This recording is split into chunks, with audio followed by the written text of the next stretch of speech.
¿Qué tal? ¿Cómo están todos ustedes? Bienvenidos a Guerreros de León. Hoy, satisfecho, contento, disfrutando esta plática entre amigos. Por eso se juega con nosotros el famosísimo, queridísimo hermano de Juan, dinaloense de nacimiento, Leonel por convicción, Cuerpa Díaz Rubio. Doctor, neurólogo, que ha sabido muchas veces vidas leonesas, entre ellas del que les habla. Doctor Padilla Rubio, gracias por estar con nosotros aquí. Antes de empezar esta pasión, deseo que Dios lo bendiga, que usted es una persona muy importante para, no solo para su familia, para muchas personas de Guanajuato. Gracias por ser usted un guerrero de León. Empezamos esta entrevista con mucho cariño, mucho aprecio para usted, doctor. Que lo disfrute. Muchas gracias.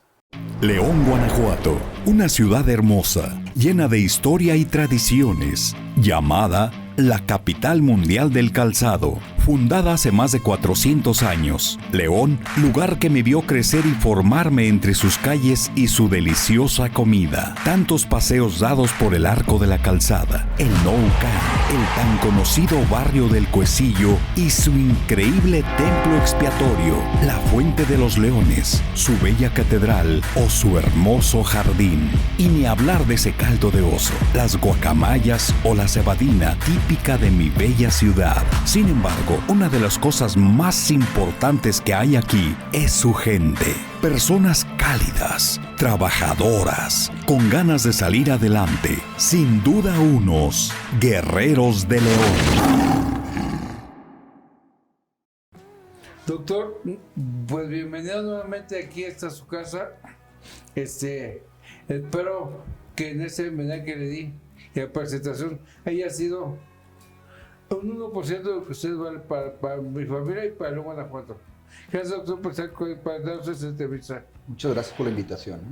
Doctor, doctor, queremos saber mucho de usted, porque, como dije, lo he dicho muchas veces, usted es un instrumento de Dios para hacer milagros. Que quizá una prueba viviente de ello. Quisiera conocer usted de sus orígenes, su familia y el orgullo de tener unos padres tan grandiosos como los que tuvo su papá y tuvo su mamá. Sí, muchas gracias. Mira, yo te puedo decir, la tierra de mis padres es Sinaloa, lugar donde yo nací. Mi padre es de una parte de la sierra en Sinaloa con Durango que se llama Cozala. ¿Sí? Mi papá, en paz descanse, se llamaba Ramón de Jesús Padilla Tamayo. Y él, pues ahí vivió con toda su familia, desde luego, un hombre que pues tuvo la fortuna también de estudiar hasta cuarto año de primaria, ¿no? Pero con una gran sabiduría en el manejo de la vida diaria que le enseñó el propio trabajo que tenía. Mi mamá, por otra parte, pues ella era nacida pues, prácticamente en la capital, en Culiacán. Ella de una familia muy, muy unida y estudió solamente hasta la secundaria, ¿no? Pero también con una gran enseñanza, una calidez muy importante. Mi madre afortunadamente aún vive con ciertas circunstancias de salud, pero afortunadamente ahí está. Te puedo comentar que pues yo soy el primero de 4 hermanos. ¿Sí? Los primeros 2 nacimos ahí en Culiacán y a los 3 años de edad, pues mi papá por situaciones laborales, él trabajaba como jornalero agrícola en una región de Estados Unidos, en Arizona, pues nos llevó a vivir a un lugar que se llama San Luis Río Colorado. ¿Sí? Yo puedo decirle que es el último municipio hacia el norte de Sonora, pegado o en la franja con Estados Unidos y a un lado de Mexicali. Y ahí pues tuve la enorme fortuna de vivir, de conocer y todavía ser gran amigo de muchas personas ahí que fueron mis compañeros en la escuela, porque yo ahí hice primaria, secundaria y preparatoria. O sea, puedo decir que viví 15 años en ese lugar, ¿no? Y de ahí pues nacieron mis últimos 2 hermanos que son sonorenses, que tuvimos la dicha de conocer ese lugar, que bueno, es un lugar muy difícil por ser muy extremoso, muy caliente, muy frío, muy árido, pero que nos dio una oportunidad grandísima de vivir ahí. Yo puedo considerarla como mi segunda casa, ¿no? Por el momento, porque ya aquí en León pues ya llevo 20 años, entonces yo creo que ya es mi casa, ¿verdad? Actualmente. Guerrero de León. Así es. Así es. Doctor, que aparte de sus papás, ¿qué personas han influido en su vida? Mis tíos, ¿sí? Que también con las limitaciones a lo mejor académicas que tuvieron, porque algunos de ellos ya fallecieron, pues siempre fue el motor de seguir, de hacer algo más, de no ser conformista con una vida un tanto rutinaria, ¿no? Porque puedo comentarlo, ayer más o menos tenía de invitada a una prima en casa, a su casa, Gracias. y le decía que la gran mayoría de las personas que ahí viven, pues son debidas a que sus papás vinieron a trabajar ahí y ellos se quedaron en ese lugar. Pero lo que veíamos nosotros pues era lo habitual, ¿no? ¿Qué voy a hacer? Pues voy a trabajar en Estados Unidos. ¿De qué? Pues de jornalero o de ver de qué otra cosa para poder sobrevivir. Uh-huh. Pero esa fue la diferencia a lo mejor, ¿no? A lo mejor un poco de diferencia, el tener un poco más de apego con la familia y de que ellos pensaran también y que nos inculcaran, pues querer tener algo más, ser algo más en la vida, ¿no? Como se puede decir. Uh-huh. Perfecto. Doctor, háblanos un poquito de sus estudios profesionales. Por el currículum no lo leí. Porque más que médico, usted es mi amigo, es mi compadre, lo quiero mucho. Quisiera saber usted mejor de sus estudios profesionales, por favor. Ahorita le comentaba, bueno, tuve la oportunidad de estudié en escuelas públicas, nada más escuelas de gobierno, y tuve la oportunidad de estudiar primaria, secundaria y preparatoria en Sonora, en San Luis Río Colorado. Uh-huh. Y de ahí fue un dilema, ¿no? O sea, ¿qué voy a hacer? Tenía yo la intención de estudiar ingeniería electrónica y en ese tiempo hubo un boom de ese tipo de carreras tecnológicas y de ingeniería, perdón, y estaba en Mexicali. Pero el problema siempre han sido pues, los recursos, ¿no? ¿Cómo le voy a hacer? O sea, quedarme allá, ¿en qué momento? ¿Cómo le voy a hacer? Pues era complicado e ir y venir pues era todavía aún más complicado porque claro, no estaba tan cerca. O sea, son 67 kilómetros, pero a lo mejor los gastos iban a ser relevantes.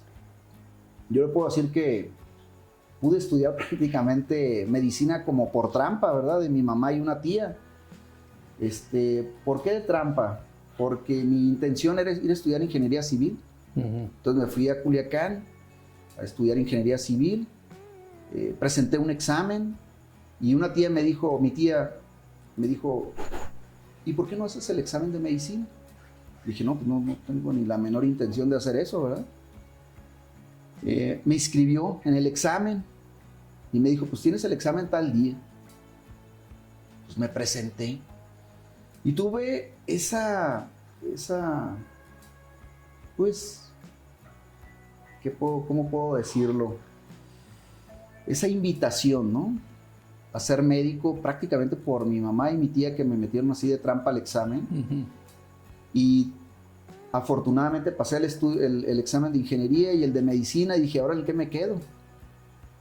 El de medicina empezaba el curso propedéutico un mes antes de la carrera de ingeniería, pues me metí ahí y pues fue que me encaminé, o sea, me gustó medicina, logré terminarla ahí en la escuela, en la Universidad Autónoma de Sinaloa, que está en Culiacán.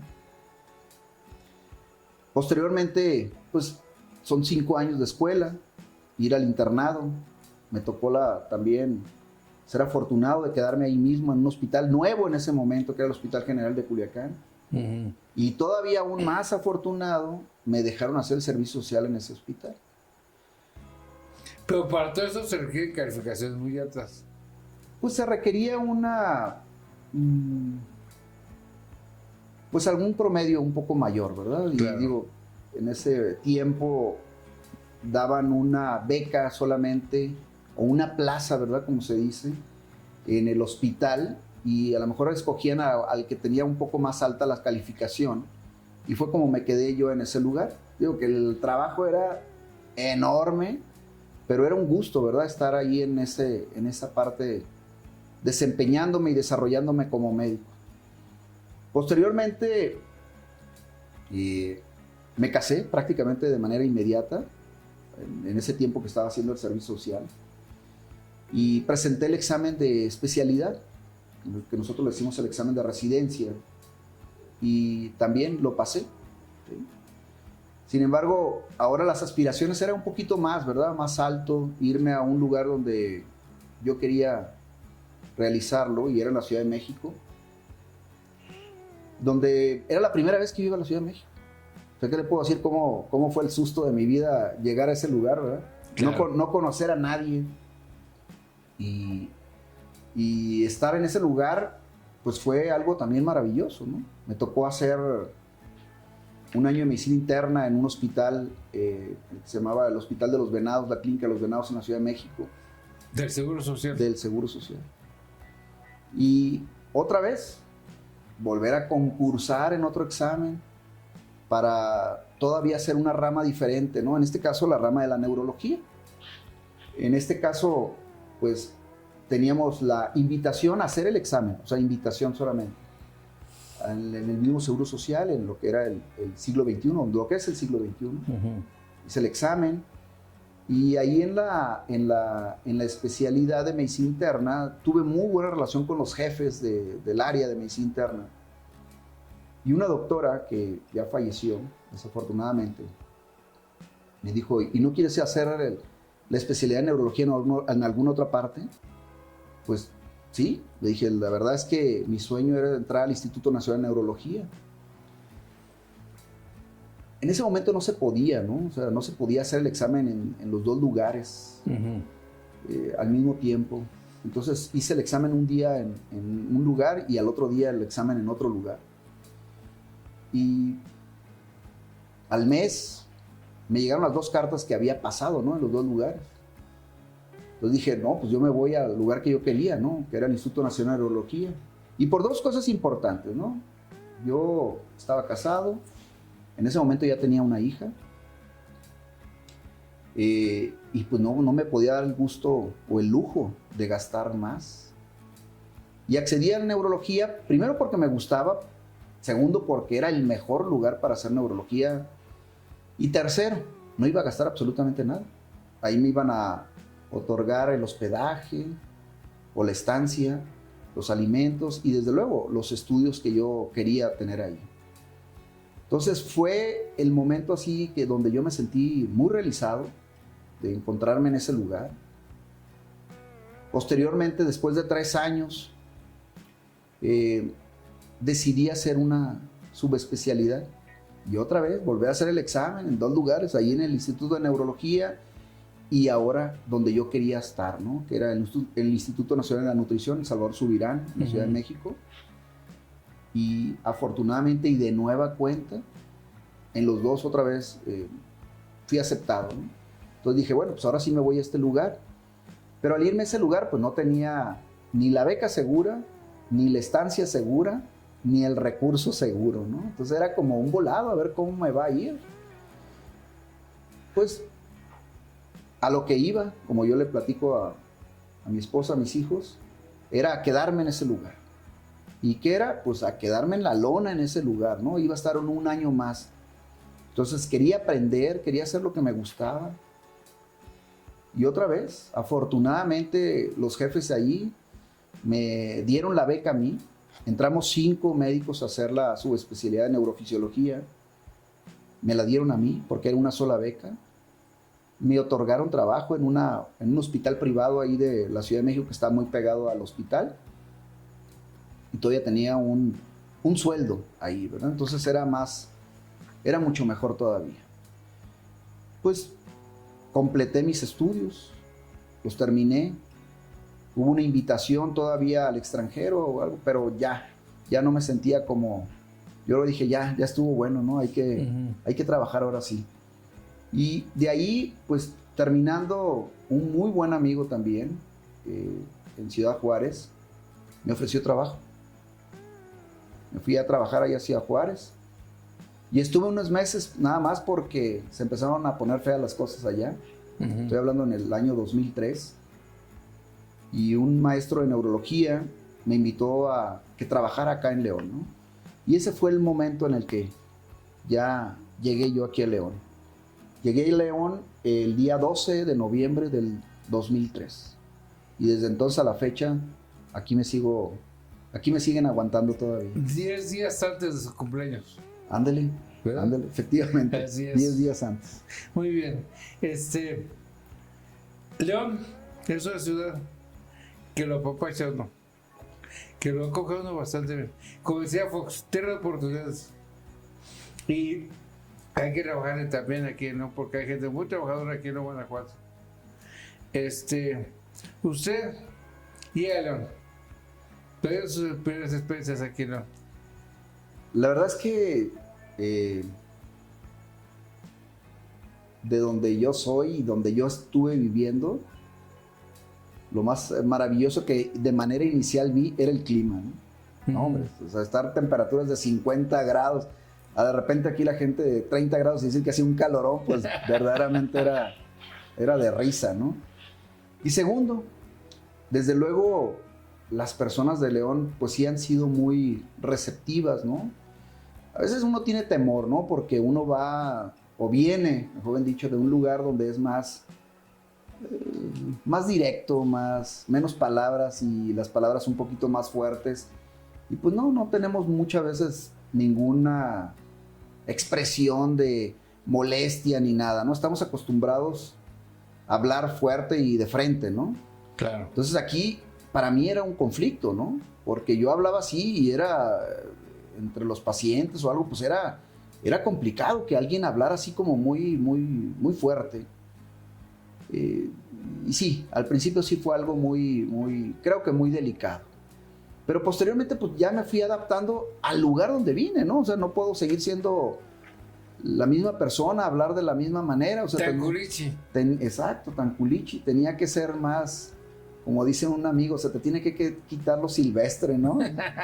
Pero bueno, sí ha sido muy bueno, sí ha sido bastante generosa esta ciudad conmigo y con mi familia.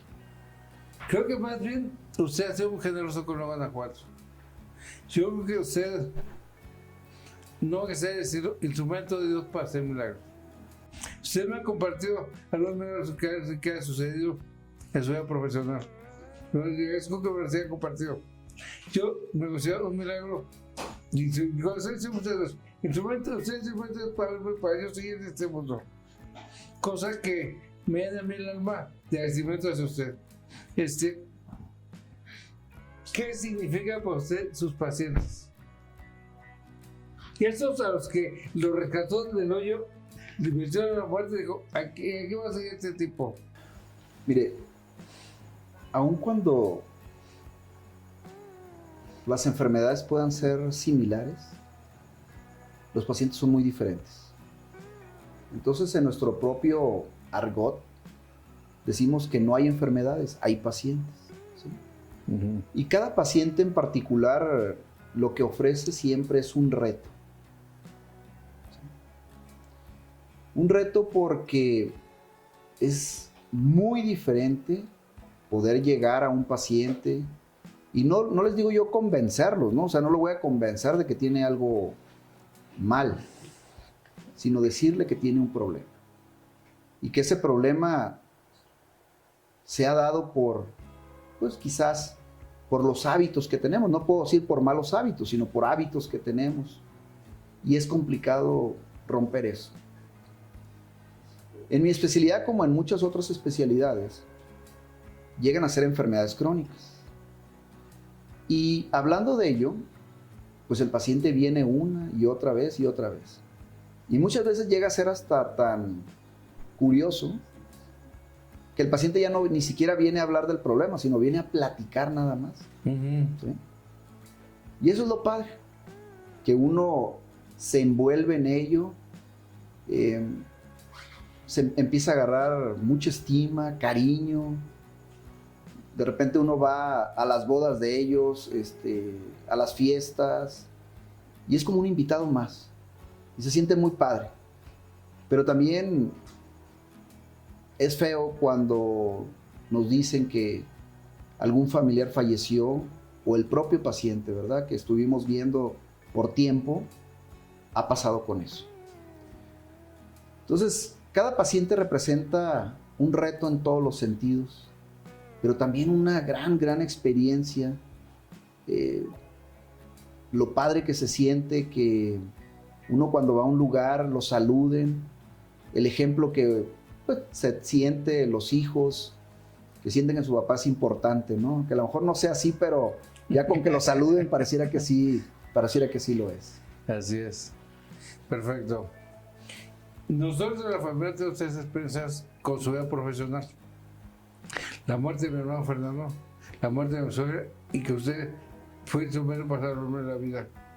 Y cosa que nosotros agradecemos mucho, cualquiera de las tres. Porque vivió su profesionalismo, en los tres casos, vivimos su sufrimiento por los pacientes, vivimos su entrega hacia su profesión y hacia sus pacientes. Entonces, cuando se va un paciente, ¿qué pasa en su mente, doctor?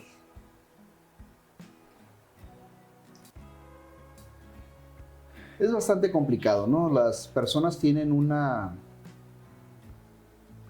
siento una creencia errónea. Las personas piensan que el médico no tiene un sentimiento ante el sufrimiento del paciente o de los propios familiares.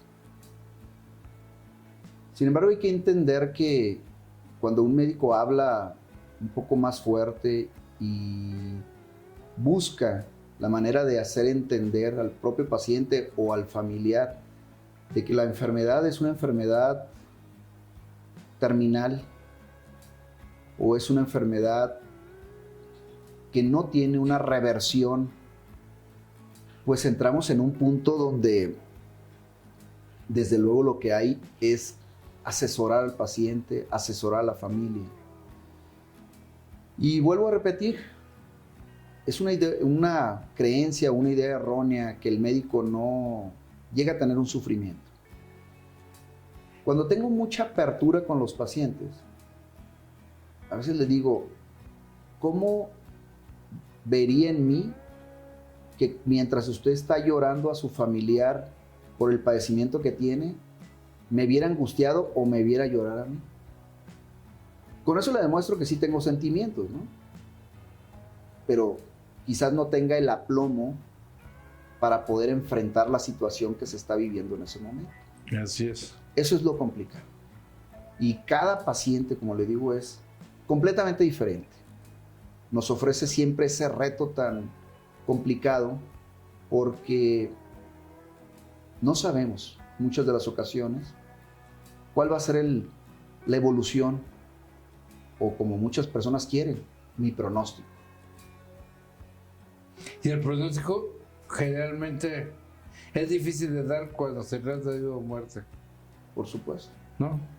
Y ante la severidad de que en este tipo de enfermedades neurológicas, muchas veces el paciente no muere, pero puede quedar con una serie de secuelas tan importantes que su funcionalidad pues esté demasiado mermada, ¿no? Y que tenga una dependencia completa de terceras personas para seguir viviendo. Entonces, sí es complicado. Claro. Hay una anécdota que le he explicado varias veces. Cuando llego a mi cuarto después de estar en terapia intensiva, llegó con chingados, con pinches, me cae la chingada. Y yo le pregunté al doctor, ¿usted es de Culiacán? Me dijo, sí, ¿por qué? Porque se habla gente de Culiacán. Entonces, uno con gente del centro de la República entiende que el doctor Juan Padilla es del norte, que así hablan los del norte. ¿Qué te aceptó es ese lenguaje que usted utiliza tan culichi, tan bonito? Que a mí, en lugar de enojarme, sería por salir a la cama. En lugar de enojarme, dije, qué bonito habla ese doctor. No, yo creo que en ningún momento debe ser aceptable, ¿no? A lo mejor fue muy espontáneo, ¿sí? Fue muy espontáneo y bueno, aquí le pido disculpas delante de todos, pero...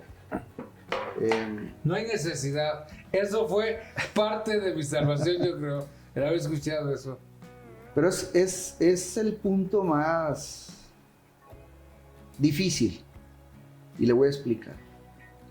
Cuando una persona se siente mal, está enferma, y lo tengo todos los días, le digo, su familiar tiene esto. Bueno, déjeme buscarlo. Y lo buscan en una plataforma ahí digital, ¿no? Y dice, no, pues aquí dice esto, esto y esto. Digo, no podemos ser médicos de plataformas, ¿no? Claro. O voy a compartirlo con mi primo, que es médico y que se encuentra en tal ciudad. Pues sí, lo puede compartir. Pero a lo mejor la toma de decisión va a ser más complicado porque su primo en este momento no lo está viendo, no sabe cuál es el problema, no sabe cómo está y lo más importante, el tiempo. Entre más tiempo pase con un problema neurológico, la posibilidad de recuperación también merma de manera significativa y se ve muy evidente la calidad funcional del paciente. Sí, quizás no es la forma más apropiada, ¿verdad?, de hablar, pero es una forma tajante quizás de hacer entender al paciente, al familiar, que esto es tiempo y que a veces no tiene de otra, ¿no? Como yo le digo, aquí no está en un mercado, aquí no va a regatear nada. ¿Es esto o se va? Y es difícil a veces hablar así. Yo tengo muchos amigos que son de aquí de León y son más mesurados en hablar. Y me dicen, no, es que eso yo no lo puedo decir. Creo que me condenarían o me hicieran eso. Bueno, yo no tengo ningún problema con ello, ¿no? O sea, no tengo ningún problema porque me condenen ni tengo, pues, apegos a portarme bien. Yo sé que me voy a ir al infierno, entonces no hay problema más. Seguro que no. Te ha hecho tantas maneras que seguramente de los muchos años lo va a hacer padrecito ahí arriba. Compadre, pero doctor Joel Padilla, que nos decimos compadres con mucho cariño. No es necesario pedir disculpas, le voy a hacer por qué. Ese chingados, eso me cae chingada que usted utilizó. Me hermano con usted, que hasta hoy esas palabras me sienten hermano a usted, porque eso hace que yo quiera mucho más. Lo que ya de emoción y el servicio que tengo por usted, de nacimiento, de cariño y de aprecio. Muchas gracias. Doctor Joel Padilla Rubio, ¿quién es don Mario y qué representa para usted? Don Mario Bravo. Lo consideré en un momento mi ángel de la guarda. Y te lo voy a explicar, y se lo voy a explicar de una manera como lo viví en ese momento. Era por el 1998 cuando yo entré a la especialidad de medicina interna. Uh-huh. Y tuve, pues, un desafortunado encuentro con las personas con las que yo vivía. El problema era que no tenía recursos para estar allá. Y bueno, llegar a una institución, nos pagaban, no recuerdo si 3, 4, 5, 6 meses después de que entrábamos. Pero obviamente los gastos pues no nos iban a esperar 3, 4, 5, 6 meses después. Claro. Y hubo un desatino ahí donde, bueno, es una experiencia, ¿verdad? No, pues me echaron a la calle, así en pocas palabras. Y de repente me vi en la necesidad de no tener un lugar donde estar. Ni vivir, ni de comer, ni de nada. Lo que hice fue quedarme más tiempo ahí en el hospital, ¿no? Así estar como metido de trampa para poder comer ahí, para poder dormir y a ver cómo carajos le hacía para poder lavar mi ropa y todo eso. Y en ese momento me recuerdo muy bien que me hablaron de urgencias y me dijeron, ¿sabes qué? Vas a tener un ingreso a piso de medicina interna. Y reviso un señor, pues prácticamente, puedo decir, en estado de coma. Con una enfermedad renal muy importante. Tenía, pues, intoxicado su cuerpo, digo, en términos coloquiales, por unas sustancias que no podía liberar el riñón porque el riñón ya no funcionaba. En ese momento me encontraba yo ahí en la habitación y se encontraba su hija. Una mujer maravillosa, una arquitecta de profesión, la señora Yolanda Bravo. Y junto con su esposo, el también arquitecto, Agustín Saldívar, que después nos hicimos muy grandes amigos, empecé a tratar al Señor.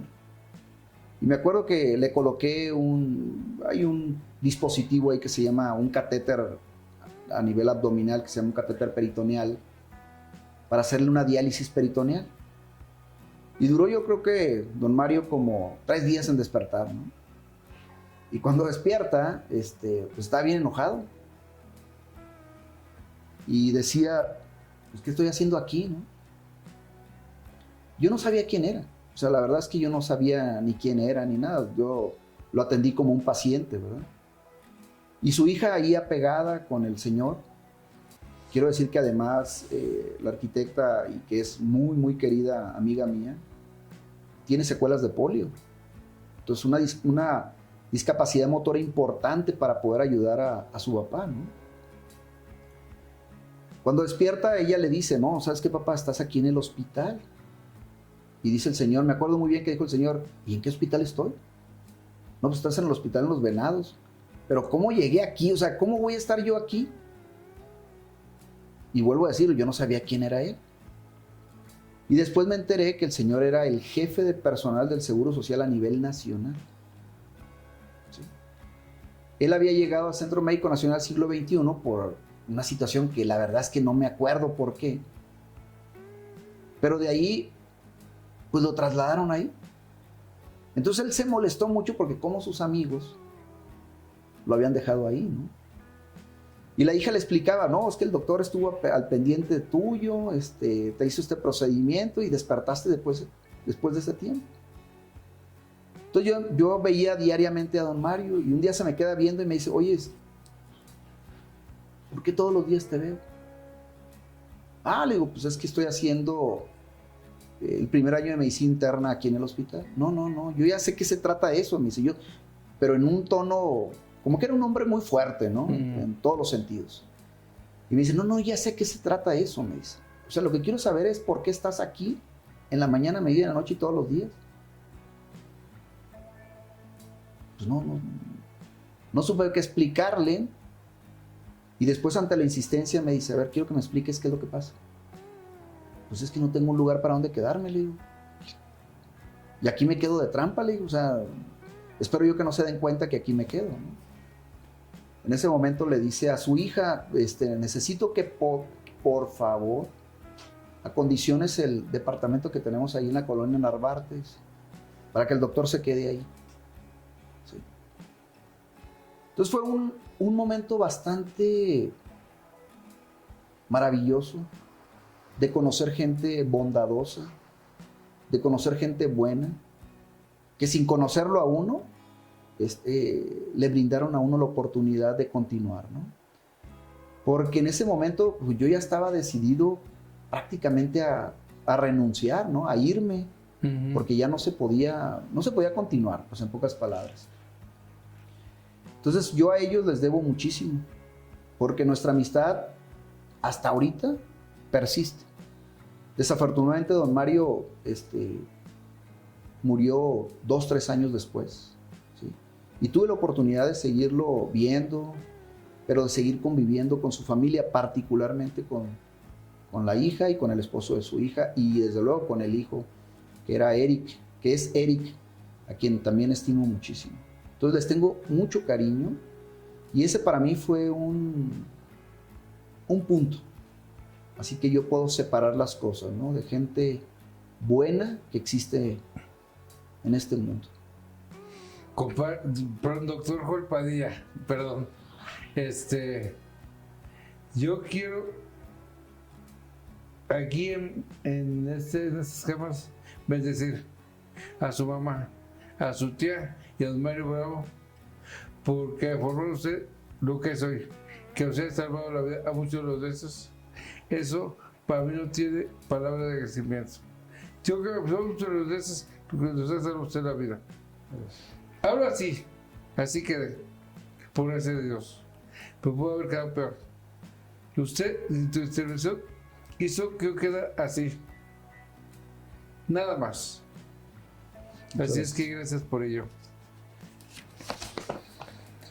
Quiero preguntarle, sus logros, sus fracasos, sus lealtades y deslealtades de la gente cercana a usted.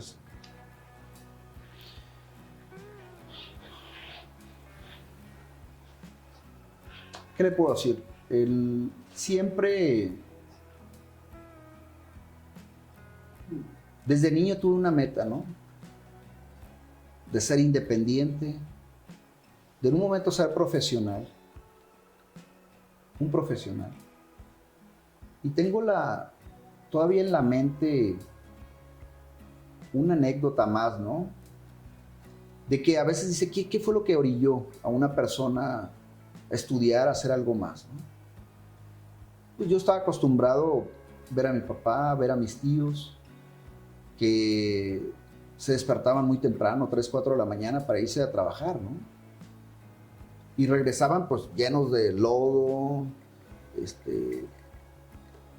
pues con las cicatrices del sol, de la intemperie, de los accidentes que llegaban a tener en el trabajo. Y recuerdo mucho un gran amigo mío que me invitó a su casa. Y una de las sorpresas que yo tuve en ese momento fue que me estaba mostrando su casa y me dijo, es que este es el lugar donde trabaja mi papá. Y yo dije, ¿cómo? O sea, ¿quién trabaja en su casa? Estoy hablando cuando estaba en la primaria, ¿no? O sea, ¿quién trabaja en su casa? En ese tiempo, pues, como lo dije inicialmente, ¿no? Vivía en San Luis Río Colorado, un lugar árido, extremoso. Y en un momento él toca la puerta, le dicen, entra, abre la puerta, y estaba el señor detrás de un escritorio con un periódico, con aire acondicionado. Yo dije, ¿quién trabaja así? El papá de mi amigo, era contador. Para acabarla. Entonces dije, no, pues, ¿cómo? O sea, ¿cómo? ¿Quién trabaja? Yo toda la vida pensaba, o había pensado, que solamente existía el trabajo físico, no el trabajo intelectual, ¿no? Uh-huh. Entonces todavía eso me animó más a estudiar, ¿no? Pero decía, no, pues si esto es trabajo y le pagan a uno y está uno así tan cómodo, pues voy a estudiar. Entonces uno de los retos fue justamente ese, estudiar. Mi papá por lo pronto me inculcaba algo, ¿no? Que fue algo maravilloso, aunque en ese tiempo yo decía, no, es que esto es despiadado. Porque cuando yo salía de vacaciones, pues así como que premios no había, ¿no? Era, pues te vas a ir a trabajar. Y me conseguía trabajo piscando algodón, cortando rábano, cebolla. Entonces eso de que pasaran por uno a las 4 de la mañana y todo pegajoso del calor, del sol. Dije, no, pues esto pues no me gusta, ¿no? Entonces decía mi papá, no, a ver. No te estoy diciendo que si te gusta. Te estoy diciendo que tienes que trabajar. Papá, pero es que yo quiero estudiar. No me importa que quieras estudiar. Lo que quiero es que aprendas a trabajar. Si en un momento no sabes trabajar, no sabes estudiar, ya sabes trabajar. Y de ahí vas a vivir, ¿no? Entonces era, pues con regular frecuencia, las vacaciones, pues era trabajar. O de repente le tenía que ayudar a un tío a hacer la barda de la casa o de otra casa. Híjole, pues también eso de andar agarrando las palas y traer las llagas y las ampollas en las manos, pues no era muy agradable. Claro. Entonces había cierta formación en el desconocimiento de cómo enseñar a alguien, ¿no? Entonces yo ahorita lo veo y digo, bueno, creo que no se equivocó mi papá, ¿no? O sea, a lo mejor en lo rudo que era, pues sí me hizo entender en esto. No he tenido ningún fracaso, fíjese. Lo voy a presumir. Porque yo lo considero como experiencias. Y como experiencias o proyectos que no salieron como yo pensaba que iban a salir. Entonces lo tomo como una experiencia. En decir, bueno, no salió del modo que yo lo vi. Claro, a veces es angustiante, a veces puede llegar a ser algo frustrante, donde uno analiza y dice, bueno, pues, ¿qué hice mal? ¿Dónde me equivoqué? Para que las cosas no salieran de la misma manera, ¿no? Pero si retomo todo eso en el contexto, puedo decir, no he fracasado. No tengo ningún fracaso. Solamente son experiencias diferentes. Claro. De las cuales sí me han enriquecido de una u otra manera a formarlas de manera diferente, ¿no? Claro. Eso es lo que le puedo decir. Y de sus lealtades, de la gente cercana a usted. Hablo de las relaciones laborales. Yo creo que todos tenemos nuestro propio interés, ¿no? Y decir uno es desleal, bueno, a lo mejor es la forma como esa persona percibía su interés, que quizás no estaba yo incluido en ello, pero es una manera, creo, natural, no puedo decir normal, sino natural, ¿no? O sea, yo quiero crecer, pero no a costa de esto, o no a costa de aquello, o no a costa de esta persona, ¿no? Sin embargo, cuando se desvía de todo eso, se pueden tornar esas palabras de decir desleales, ¿no? Yo no, creo que no. Creo que la persona que es amiga o que es leal siempre va a ser la persona apegada. El resto, pues son, como decimos, conocidos solamente, ¿no? Que Claro. se tiene que ver con todo el respeto hacia ello también. En este comentario que está usted haciendo, yo quiero agradecerle infinitamente, nuevamente, porque primero fui su paciente, fui familiar de su paciente con mi hermano Fernando. Después fui familiar de paciente con mi suegra. Después fui su paciente. Que usted me diga compadre, porque sé lo que el señor le presenta ser compadre. Es una cercanía personal ya que va más allá de un trato de paciente médico. Yo me considero muy honrado por considerarme su amigo. Creo que así es la cosa. Creo que para mí es una bendición de Dios tenerlo en mi vida. Porque no dejaré yo de conocerle el que vaya a salvar la vida. Usted para mí representa, yo estoy aquí en público, una persona fundamental que considero mi familia. Muchas gracias. ¿Qué es por ello, compadre, doctor? ¿Sus metas de futuro cuáles son? Considero que son las más elementales, ¿eh? Y decir más elementales es seguir siendo la cabeza de la familia, seguir viendo por mi familia, ¿sí?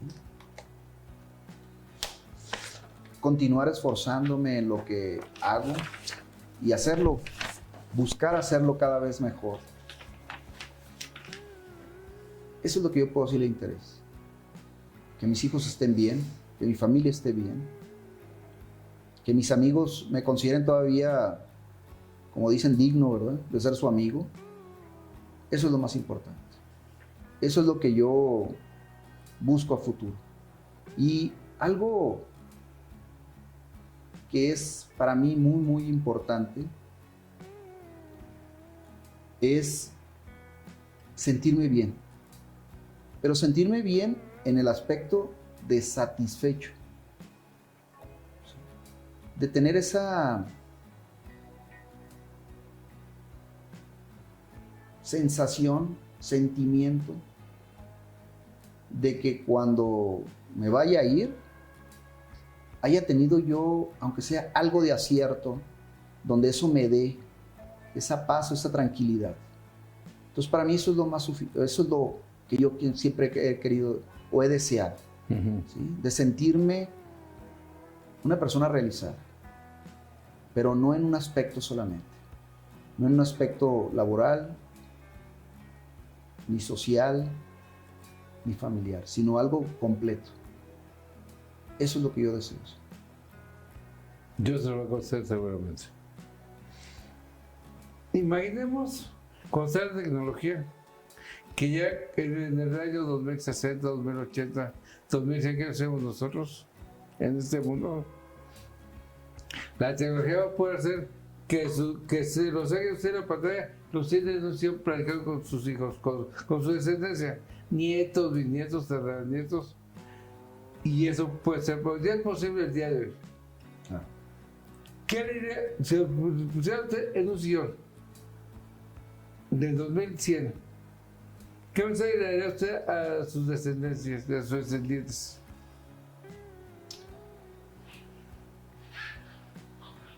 Que siempre busquen la realización de sus sueños. ¿Sí? Obviamente buscar no es encontrar. Algo que nos deja muy satisfecho es el intento. ¿Sí? Porque cuando lo intentamos y a lo mejor no sale, como se dice vulgarmente, no es porque hayamos hecho las cosas mal, sino que hay muchos otros factores. Entonces, el buscar, la insistencia, eso es la clave, o yo siento que es la clave, de que muchos de nuestros proyectos, de nuestros sueños, se pueden llegar a cumplir. ¿Sí? No es tener la ventaja en un aspecto, ¿no?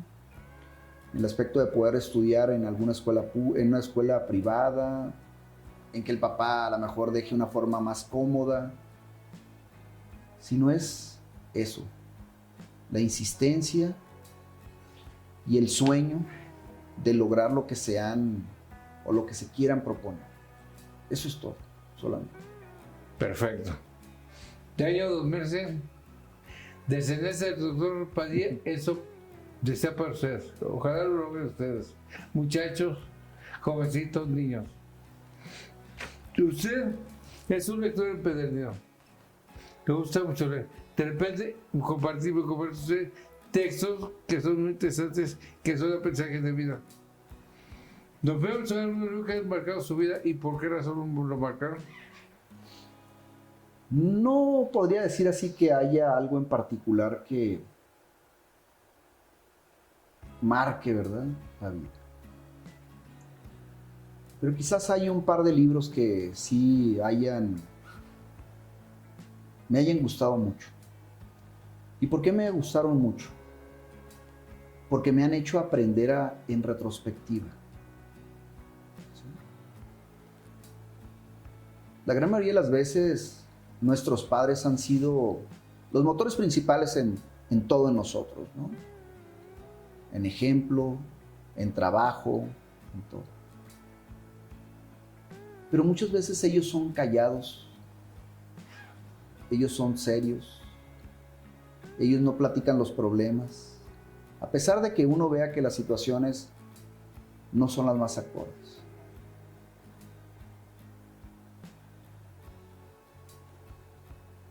Recientemente leí un libro que tardé un buen tiempo en leerlo porque a veces no lo podía hacer. ¿Y por qué no lo podía hacer? Porque me recordaba mucho a mi papá. ¿Sí? Hay un escritor español al que pues he leído algunos de sus libros y me ha gustado mucho y me gusta mucho su narrativa. Y no es que sea un lector asiduo, ¿eh? O sea, leo porque me gusta, no por impresionar ni nada, ¿no? Pero es un escritor que se llama Fernando Marías, es un español, al que por cierto lo invité a México, le escribí pero nunca me ha contestado, entonces yo espero que algún día me conteste. Y él escribió un libro muy bonito, Un libro que me encontré en una librería aquí en León, en el centro. Un libro que en ese momento no me costó prácticamente nada, hablo en dinero, y que se llama La Isla del Padre. ¿Sí? Y obviamente él ahí narraba lo que era la historia, la biografía de su papá. ¿Sí? Entonces su papá era un marinero. Y lo que hacía su papá porque su familia estuviera bien. Todos los problemas, los conflictos que él tenía y que él se enteró después. Pero no se enteró en el momento cuando el Señor vivía. Y hay una montaña que él la menciona ahí, que iba él subiéndola con su sobrina, una montaña que se llama Pagasarri. Y en la bajada le dice la sobrina: yo recuerdo, tío, que mi papá le regaló a usted y a mis 2 tíos una isla. Y él se quedó: ¿cómo que me regaló una isla? ¿Sí? Él cuando pasaba por ahí, o cuando pasó por ahí, le regaló a cada uno de sus hijos una isla. Quiero decir que las islas que el papá que vivía, que era de español y que andaba por todo el mundo, las islas eran las Islas Marías de aquí de México. Uh-huh. Y obviamente, como su apellido era Marías, dijo: estas son las islas de mis hijos. Entonces yo a este escritor yo lo invité para decirle: venga a México, yo lo voy a llevar a pasear y lo voy a llevar a conocer la isla que le regaló su papá. ¿Sí? Es un libro que me gustó mucho, y es un libro que quizás se puede identificar mucho de nosotros con nuestros padres o con nuestro padre. ¿Sí? Pero es un libro que a mí, en lo particular, me gustó mucho. Claro, hay muchos otros, ¿verdad? Me gusta muchísimo José Saramago. Uh-huh. Porque él tenía una visión diferente. Él veía adelante, les digo yo, ¿no? O sea, cómo se imaginaba que un ciego hacía cosas. Cómo se imaginaba cómo era la muerte. Cómo actuaba la muerte. Cómo se disfrazaba la muerte. ¿Qué iba a pasar si en un momento dado no existía la muerte? Entonces, generalmente son preguntas que yo creo que en nuestros 5 sentidos nunca nos podríamos ni siquiera imaginar, ¿no? Uh-huh. Pero era lo maravilloso de esos escritores, de cómo podían proponer las cosas, ¿no? De cómo se imaginaba que era Caín, de qué era lo que platicaba Caín. Pues yo creo que ahorita nadie le alegaba, ¿no? Así como a Lampire nadie le alega, porque a lo mejor sí platicaba así o a lo mejor no, pero no tenemos ningún testimonio de Caín, ¿no? Por ejemplo. Entonces, los libros siempre han dado algo más, o nos dan una perspectiva diferente de lo que realmente es la vida, ¿no? Cómo lo puedo vivir. Si algo me gusta leer o disfruto muchísimo y que le entiendo muy poco, es la poesía, por ejemplo. Uh-huh. Ese es el mero fuerte de todo ello, ¿no? Porque un poeta escribe algo, pero el que lo interpreta es el lector. Así es. Y cuando es una narrativa, bueno, pues uno ya sabe qué es lo que está proponiendo el escritor. Perfecto. Pues nos ha usted mostrado una parte de lo que es su vida. Esto nos ha enseñado su historia o la historia que usted la recuerda. Y al recordar y grabar la historia, queda para la posteridad. Le agradezco mucho que haya aceptado la invitación.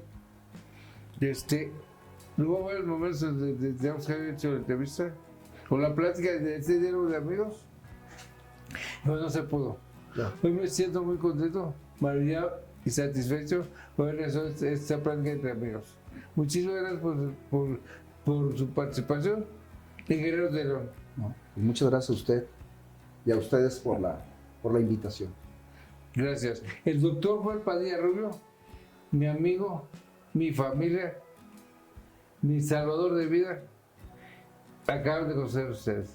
Muchas gracias. Muchas gracias. Hasta luego. Hasta luego.